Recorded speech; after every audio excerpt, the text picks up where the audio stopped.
York's MetLife Stadium hosts England's final World Cup Group L clash against Panama on June the 27th. But that is just the warm-up, because 3 weeks later this vast arena hosts the greatest sporting spectacle on the planet, the World Cup final on July the 19th.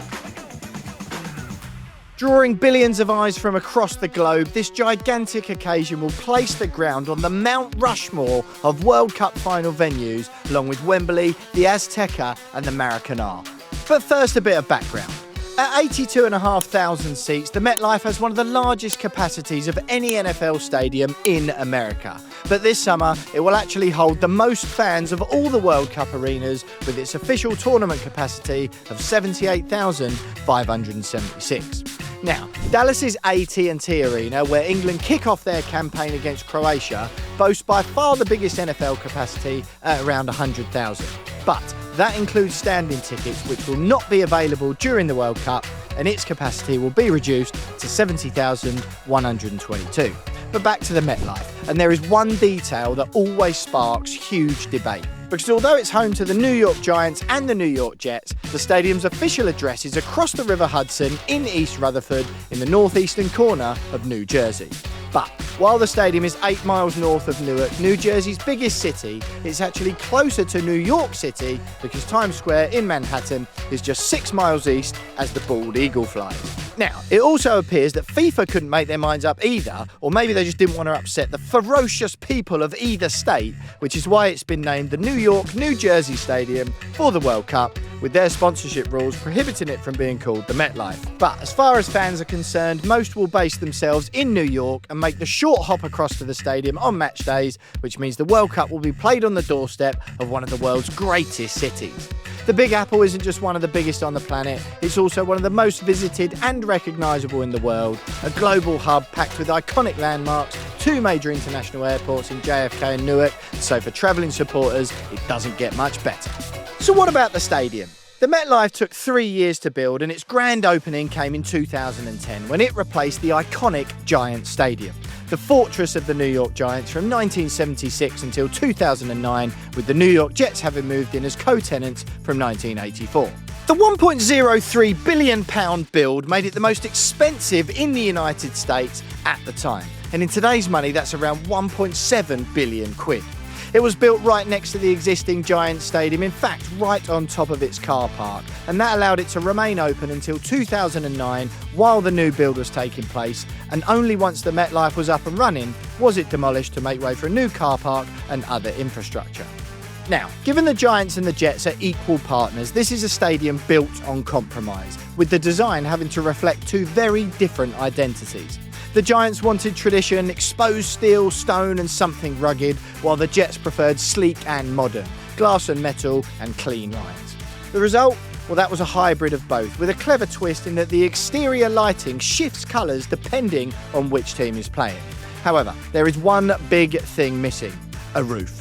Disagreements over cost meant retractable roof plans were scrapped, leaving the stadium and the superstars playing on the field, open to the elements and ruling out true indoor events. Instead, sustainability took centre stage, with more than 1,300 solar panels lining the upper rim, generating renewable energy and giving this colossal arena a slightly greener edge, which I'm not quite sure is exactly what the Jets fans were after. Now, it's not just NFL Sundays that fill this place up, because as well as hosting the 2014 Super Bowl, this stadium has also welcomed some of the biggest music stars on the planet. You've got your U2s, your Taylor Swifts, your Beyoncés, your Eminems, your Rihannas, your Coldplays, your Ed Sheerans and the Rolling Stones. And last year, rock and roll legends Oasis returned, playing their first concerts in America in more than a decade. If you're big enough to sell out a stadium, chances are you've played here. So what will match days be like for the fans? Well, firstly, it won't just be the players breaking a sweat. Expect weather warnings galore, because late June and July in New York can be absolutely brutal. Temperatures climb into the low to mid-30s, humidity cranks up, and with no stadium roof overhead, there is nowhere to hide from the sun. If you're sat in direct sunlight for a 5 p.m. kickoff, it's going to be warm. Very, very warm. And that open-air design cuts both ways, because when those heavy afternoon thunderstorms roll in, the kind that disrupted matches during last year's Club World Cup, there's no cover either. so fans would be wise to remember to pack shorts, sunglasses, sunblock, intense waterproofs and an umbrella. But what about the good news? Well, the MetLife Stadium is built for scale. This place handles 80,000 plus crowds every other week during NFL season, and the transport links are very well drilled. Watching a World Cup match inside the New York, New Jersey stadium will feel very different from a typical NFL game, with the whole venue being transformed into a soccer-first arena. Like many tournament venues, because NFL fields are around 20 metres narrower than FIFA's required dimensions for a real football pitch, the artificial turf will be replaced by a natural grass surface, widened and reshaped to meet FIFA regulations. When it's full though, the MetLife feels absolutely enormous. Steep tiers rising high above the pitch with fans packed into 3 continuous levels. The front rows sit just 14 metres from the sidelines, meaning supporters are extremely close to the action compared to many older stadiums. And for the World Cup, FIFA branding will take over the interior. Giant screens, LED ribbon boards and banners will transform it into the New York, New Jersey World Cup Stadium. The seating bowl was designed to give clear sight lines from every single level, helped by the stadium's steep lower tier. And if you're sitting in the upper deck, there's an added bonus because on clear days, you can actually see the Manhattan skyline rising above the stadium rim, which is a pretty surreal backdrop for a World Cup game. Food options are another massive part of the matchday experience in America, with everything from classic stadium hot dogs and burgers to local New York favourites, including craft beer bars and tequila cantinas spread throughout the stadium. From Manhattan, fans can hop on the Meadowlands rail line or jump on the Meadowlands express bus, and with a World Cup final on the schedule, expect additional services laid on for match ticket holders. But if you want to dodge the rush, don't worry, there's a simple play. Arrive early or stick around after full time and explore the American Dream Meadowlands complex right next door, a shopping mall with its own theme park, water park and even an indoor ski slope. As well as American football, this patch of land is no stranger to the football where you actually use your feet.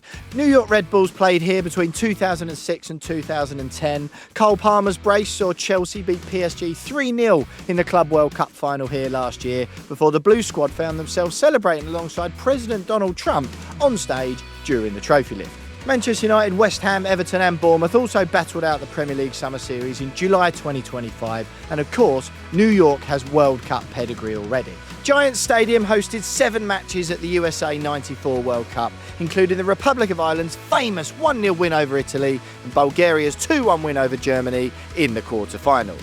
And on this very patch of New Jersey turf, World Cup icons Johan Cruyff and Franz Beckenbauer turned out for the New York Cosmos, and in 1977, Brazil GOAT Pelé played the final match of his career for them, aged 36. So what matches are being played here? Well, England v Panama kicks off at 5 p.m. local time, which is 10 p.m. in the UK, and is the 5th of 8 World Cup games being played at the New York, New Jersey ground. And the good news for travelling Three Lions fans is that it comes just 4 days after England v Ghana in Boston, meaning supporters can base themselves in the northeast of the USA and make the short trip from one city to the other for both games. But England aside, New York's World Cup 2026 story begins on June the 13th, when 5 times champions Brazil take on Morocco in Group C, before France v Senegal in Group I on June the 16th, Norway v Senegal on June 22nd, and Ecuador v Germany in Group E on June 25th to round off the group stage action. And then the real fun begins as the knockouts come to town. One round of 32 tie on June the 30th will feature France if they top their group, and the last 16 clash, possibly involving Brazil, takes place on July the 5th, and then it's the calm before the storm that is the final.